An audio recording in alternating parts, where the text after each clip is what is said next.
ईंट निर्माता संघ का प्रशिक्षण शिविर पश्चिमी चंपारण में हुआ संपन्न। न्यूज 9 टाइम्स बेतिया से आशुतोष कुमार बर्णवाल की ब्यूरो रिपोर्ट। बिहार प्रदेश ईंट निर्माता संघ के तत्वाधान में पश्चिमी चंपारण बेतिया स्थित मंडपम उत्सव सभागार में चंपारण ईंट निर्माता संघ के प्रशिक्षण शिविर का आयोजन किया गया, जिसमें ईंट भट्टा के बेहतर संचालन और प्रदूषण नियंत्रण पर विशेष चर्चा की गई। साथ ही साथ चिमनी वाले किस तरह कम खर्च में अच्छी गुणवत्ता वाली ईंट का निर्माण की तकनीकी जानकारी प्रदूषण नियंत्रण बोर्ड के द्वारा आए सभी निर्माताओं को प्रशिक्षण कार्यक्रम के द्वारा दिया गया। कार्यक्रम आरंभ करने के पूर्व सभी उपस्थित अतिथियों के द्वारा दीप प्रज्वलन किया गया और संघ के अधिकारियों व अतिथियों को अंग वस्त्र के साथ माला पहनाकर सम्मानित किया गया। वहीं बतौर मुख्य अतिथि के रूप में पश्चिमी चंपारण के श्रम अधीक्षक शशि कुमार सक्सेना ने चिमनी में कार्य करने वाले श्रमिकों के संबंध में पूर्ण जानकारी दी और सभी चिमनी मालिकों से निवेदन किया कि आप सभी अपने अपने श्रमिकों का ई श्रम अवश्य बनवा ले एवं श्रमिकों से संबंधित अन्य आवश्यक जानकारी दी ताकि भविष्य में श्रम से संबंधित मुकदमों व विवादों से बचाव हो सके। वहीं कार्यक्रम में शामिल बिहार ईंट निर्माता संघ के प्रदेश अध्यक्ष मुरारी कुमार मन्नू ने केंद्र सरकार व बिहार सरकार के साथ हुई बातचीत के संबंध में प्रकाश डाला और सभी साथियों से 8 मार्च को दिल्ली जंतर मंतर पर धरना प्रदर्शन में शामिल होने का आह्वान किया। साथ ही उन्होंने सभी निर्माताओं से विपरीत परिस्थितियों में भी धैर्य बनाए रखने को कहा और आने वाले भविष्य में लाल ईंट के लिए जो लड़ाई छेड़ रखी गई है वो सफल होने के कगार पर है। उसके पश्चात ईंट का समुचित मूल्य और बिक्री सभी चिमनी वाले कर सकेंगे। मौके पर पश्चिमी चंपारण के जिलाध्यक्ष शत्रुघ्न प्रसाद कुशवाहा, सचिव शंभू शरण पांडे, कोषाध्यक्ष धीरेन्द्र सिंह के साथ बेतिया, बगहा, मोतिहारी और गोपालगंज के सैकड़ों चिमनी मालिक उपस्थित हुए और प्रशिक्षण प्राप्त किया। इसका मूल उद्देश्य क्या है, हम अपनी बात को रख लें कि हम लोगों के बीच जो वर्कर हमारा काम कर रहा है, वर्कर को सरकार ई श्रम रजिस्ट्रेशन के तहत काफी मुनाफा दे रही है या लाभ दे रही है। तो हम लोग के प्रदूषण बोर्ड के जो पहले सदस्य सचिव मेंबर सेक्रेटरी हुआ करते थे आलोक सर से हमने कहा कि सर हम लोग तो अपने भट्ठा के लिए कुल संचालन के लिए या बेहतर संचालन के लिए जो हम लोग करेंगे व्यवस्था, उसमें जो प्रशिक्षण देंगे उसमें हमारे मजदूर भी आएंगे, भट्ठा मालिक भी आएंगे।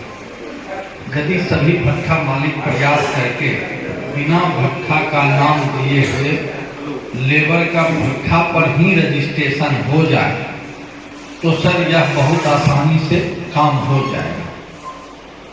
और जहां तक सवाल है आप लोगों का वो बंधुआ मजदूरी वाला एक्ट जो पिछले बार शायद बेतिया से हुआ था केस, उसके बारे में हम जानकारी बाद में देंगे। और उसमें हम लोगों का भी एक सिस्टम है कि एक आचार संहिता बनी है कि कोई मजदूर से आप काम करवाते हैं तो आप उस मजदूर से जो है सो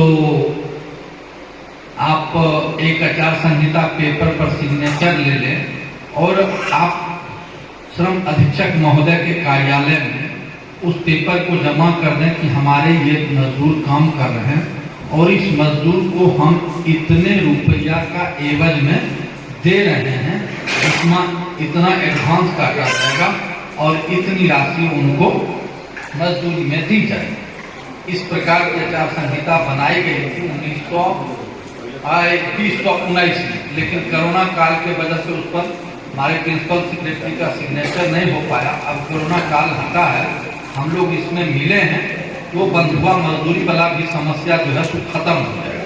और बातों के लिए सर से हम लोग आवेदन कर रहे हैं कि आपको अपनी बात ई श्रम रजिस्ट्रेशन के लिए रखेंगे।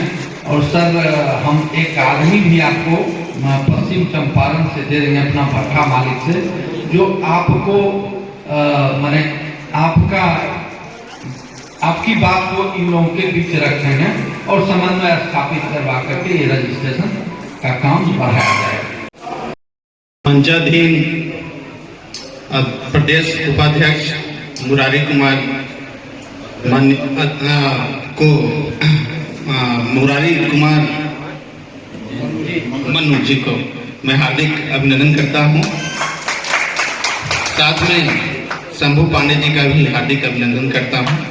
का भी हार्दिक अभिनंदन है। साथ में यहाँ उपस्थित जितने भी भाईगण हैं उनका भी मैं हार्दिक अभिनंदन करता हूं। मैं यहाँ पर मुख्यतः आया हूँ कि श्रम विभाग से जो संबंधित योजनाएं हैं जो श्रमिकों के लिए चलाई जा रही है उनके बारे में विस्तृत रूप से बताने के लिए आया हूँ। और समय कम होने के कारण मैं काफ़ी जो श्रम प्रवर्तन जो नियम हैं जो पालन किया जाना होता है ईंट उद्योग के द्वारा, उसका एक ब्रीफ सबसे पहले उसी चीज का मैं जिक्र कर दे रहा हूं कि इस जिला में करीब 3-4 ईंट भट्ठा के स्थान पर ईंट भट्ठा से ये शिकायत मिला कि दूसरे राज्य के लोग वहां काम कर रहे थे और उनके जो ठेकेदार हैं जिन्होंने यहाँ लेकर आए हैं उनके द्वारा पैसा लेकर ले जाया गया और फिर यहाँ पर जो national commission for schedule caste Delhi के पास में कंप्लेंट भी कर दिया गया कि यहाँ पर हम लोग जबरन बंधक बना कर रखा गया है और ऐसे मामला बहुत संवेदनशील हो जाती है और प्रशासन इस पर त्वरित गति से कार्रवाई करने के लिए बाध्य हो जाती है। तो ऐसे परिस्थितियों में जो भी श्रम से जो संबंधित जो नियम है उसका आप लोग पालन करें। मुख्य रूप से जो नियम होता है कि न्यूनतम मजदूरी जो दर होती है मजदूरों का वो दिया जाए। जो भी आपके पास मजदूर हैं उनका आप लोग पता रखें, आधार कार्ड लेकर रखें। बाल मजदूरी जो है वो नहीं होना चाहिए। वहाँ पर जो है जो ईंट भट्ठा पर पेयजल की उपलब्धता होनी चाहिए। इस तरह से बहुत से नियम हैं जिनको पालन करना होता है।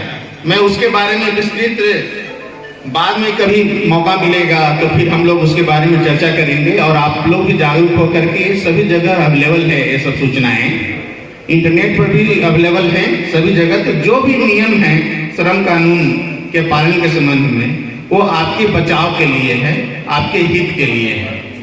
तो इसका आप लोग कृपया ध्यान रखेंगे। अब मैं कुछ लाभकारी योजनाओं के बारे में बताना चाहूंगा जो मजदूरों के हित में है, जो श्रमिकों के हित में है, जिसके लिए मैं मुख्य रूप से यहाँ पर आया हूँ। पहला जो है वो है ई श्रम कार्ड। ई श्रम कार्ड 16 से 59 वर्ष के सभी लोगों के लिए लागू किया गया है और इसमें वे सभी लोग बनवा सकते हैं जो लोग इनकम टैक्स नहीं पे करते हो और ESIC से रजिस्टर्ड नहीं हो। ESIC का फुल फॉर्म होता है एम्प्लॉई स्टेट इंश्योरेंस कॉर्पोरेशन, यानी कि वो पहले से निबंधित नहीं हो तो इस योजना का लाभ उठा सकते हैं जिनकी आयु 16 से 59 वर्ष है। इस योजना के तहत दुर्घटना होने पर 2 लाख रुपए का लाभ दिया जाता है दुर्घटना मृत्यु में, और साथ में अगर दुर्घटना के बाद पूर्ण अपंगता आ जाए, परमानेंट अपंगता आ जाए, अस्थायी अपंगता, उस केस में भी 2 लाख रुपए दिए जाने का प्रावधान है। चूंकि ईंट उद्योग काफी जोखिमों से भरा है, अगर इस प्रकार की घटनाएं घटती है तो श्रमिकों को इस योजना का लाभ दिया जा सकता है, उसके परिवार को इसका लाभ मिलेगा। तो आप लोगों से आग्रह है कि आपके पास जितने भी मजदूर काम करते हैं सभी का ई श्रम कार्ड आप जरूर बनवा लें। अगर इसके बारे में और कोई विस्तृत जानकारी की जरूरत हो तो कृपया मेरा मोबाइल नंबर आप लोग नोट कर लें और आप पूछ लें हमसे। नोट कर लिया जाए 742818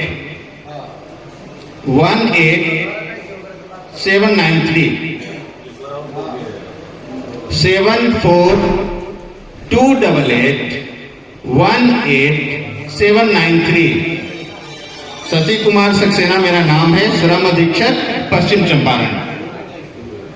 एक तो सब लोगों ने नोट कर लिया होगा एक तो योजना ये ई श्रम कार्ड के बारे में हमने बताया। दूसरा है जो सिर्फ जो निर्माण से जुड़े हुए लोग हैं, श्रमिक हैं, उनके लिए योजना है।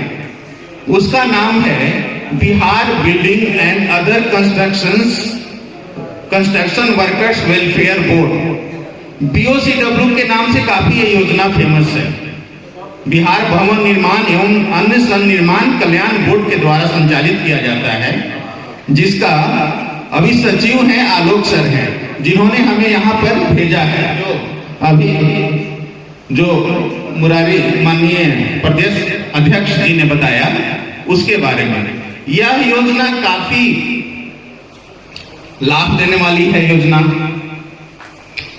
जो अभी मैं योजना बता रहा हूं BOCW बिहार भवन, वो 18 से 60 वर्ष के लोगों के लिए कार्ड का निबंधन किया जाता है, मजदूरों का निबंधन किया जाता है। इस योजना में अगर मृत्यु हो जाती है किसी श्रमिक का, अगर दुर्घटनावश, तो उसमें 4 लाख रुपए का लाभ दिया जाता है, जो मृत्यु लाभ के रूप में जाना जाता है। मृत्यु के कारण जो होता है उसके आश्रितों को, और 5,000 रुपया दाह संस्कार के लिए दिया जाता है, अर्थात 4,05,000 रुपये दिया जाता है जो निबंधित श्रमिक हैं उनको। और ईंट निर्माण में जितने लोग जुड़े हुए हैं ये सभी इसके लिए एलिजिबल हैं। जितने लोग हैं सभी लोग इसके लिए एलिजिबल होते हैं। और इसमें अन्य लाभ क्या है, जैसे कोई श्रमिक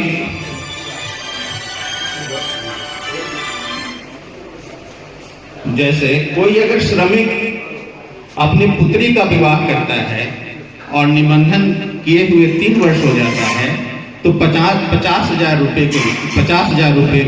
के रूप में विवाह सहायता राशि दी जाती है अगर प्रथम 2 पुत्रियों का विवाह करता है तो।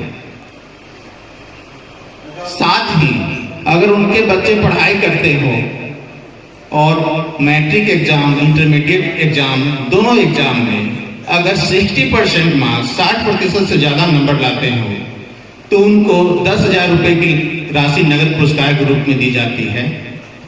अगर 70% से ज्यादा नंबर लाते हो तो 15,000 रुपए की राशि दी जाती है। और अगर 80% से ज्यादा मार्क्स लाते हैं तो उन्हें 25,000 रुपए की नगद पुरस्कार के रूप में दिया जाता है निबंधित मजदूरों के पुत्र या पुत्रियों को। और अन्य योजना में है, अगर कोई निबंधित श्रमिका है, महिला है, और उसके प्रथम 2 प्रसव के लिए 90 दिनों की जो न्यूनतम मजदूरी अधिनियम 1948 के तहत जो 1 दिन की जो राशि होती है उसके अनुसार जोड़ करके 90 दिन की राशि का भी लाभ दिया जाता है मातृत्व लाभ के रूप में। और साथ में पितृत्व लाभ का भी इसमें देने का योजना है। यानी कि हमने 2 योजना के बारे में अभी बताया, एक ई श्रम कार्ड और दूसरा हमने बताया BOCW, और दोनों ही ईंट निर्माण से जुड़े हुए श्रमिकों पर लागू होता है। और इसका लाभ सभी ईंट निर्माण से जुड़े हुए श्रमिकों के द्वारा लिया जा सकता है। अपने जितने भी मजदूर हैं, श्रमिक हैं, उनका ई श्रम कार्ड से जरूर ही निबंधित करवाएं। साथ में BOCW को जो कार्ड बनता है, जिसको हमने कहा Bihar building and other construction workers welfare board, Bihar भवन निर्माण एवं कल्याण बोर्ड के द्वारा संचालित योजनाओं को लाभ लेने के लिए उनका निबंधन जरूर करवाएं। और बाकी हमने बताया कि जैसे दूसरे राज्य से जो मजदूर आ रहे हैं काम करने के लिए, उनका आप लोग आधार कार्ड जरूर लें।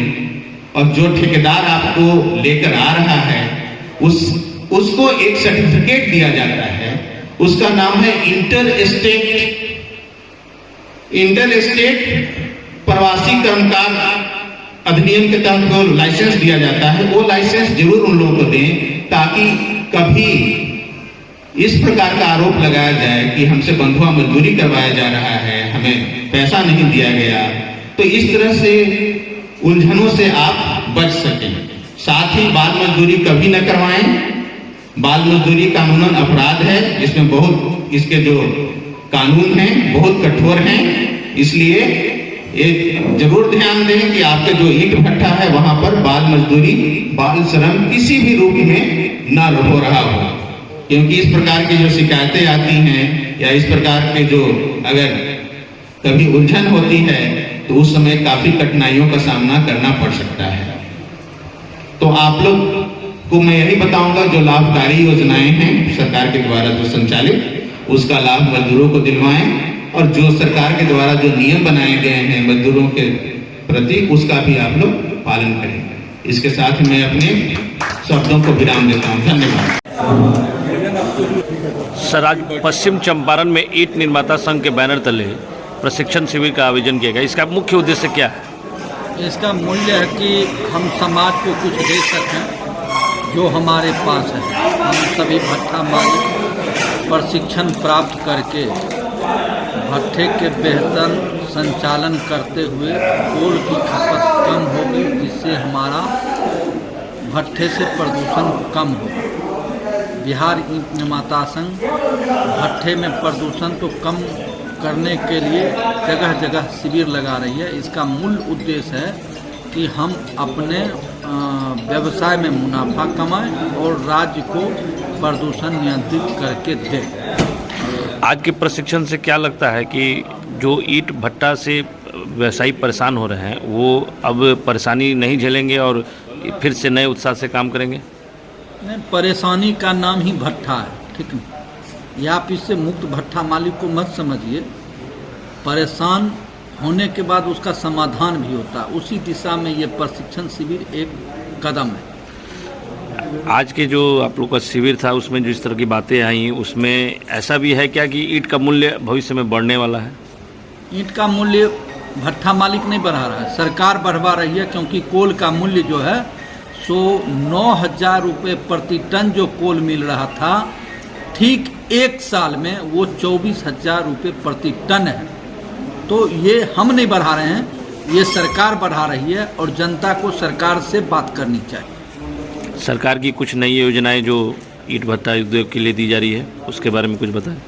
सरकार के पास ऐसी कोई योजनाएं नहीं हैं जो सरकार भट्ठा मालिकों को दे। जितनी परेशानी और प्रताड़ना है वो सब भट्ठा मालिक को ही दिया जा रहा है। आपका परिचय? मेरा नाम मुरारी कुमार मनु, बिहार ईंट निर्माता संघ अध्यक्ष।